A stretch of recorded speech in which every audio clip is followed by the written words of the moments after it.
Hi అండి. అందరు ఎలా ఉన్నారు? బాగున్నారా? అయితే ఈరోజు సండే కదా, ఈరోజు లంచ్కి మేము ఏం చేసేస్తాను ఒకసారి చూసేసేయండి. ఇదిగోండి, హైదరాబాదీ స్టైల్లో బిర్యానీ, ప్లెయిన్ బిర్యానీ, చికెన్ ఏం వేయలేదనమాట. సూపర్ టేస్టీగా ఉంది. కొద్దిగా నిజామాబాద్ టైప్లో కూడా టచ్ వచ్చేటట్టు చేశాను. చాలా బాగా వచ్చింది.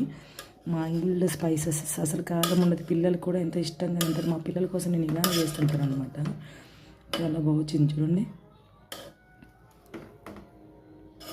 ఎటువంటి ఫుడ్ కలర్స్ ఏం వేయలేదన్నమాట. ఓన్లీ ఇంట్లో ఉండేటటువంటి స్పైసెస్తోనే చేశాను. చాలా బాగుంది. సో బిర్యానీలో కాంబినేషన్ వచ్చేసి చికెన్ గ్రేవీ కర్రీ చేశాను చూడండి.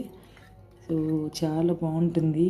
సో మేము ఇలానే చేసుకుంటాం అనమాట. పీసెస్ దాంతో కంటే కూడా పిల్లలకి ఇలా గ్రేవీ కర్రీలో తినడం ఇష్టం. సో ఇది చేశానండి. సో ఇంతేనండి. మీకు నా వీడియో నచ్చినట్లయితే నా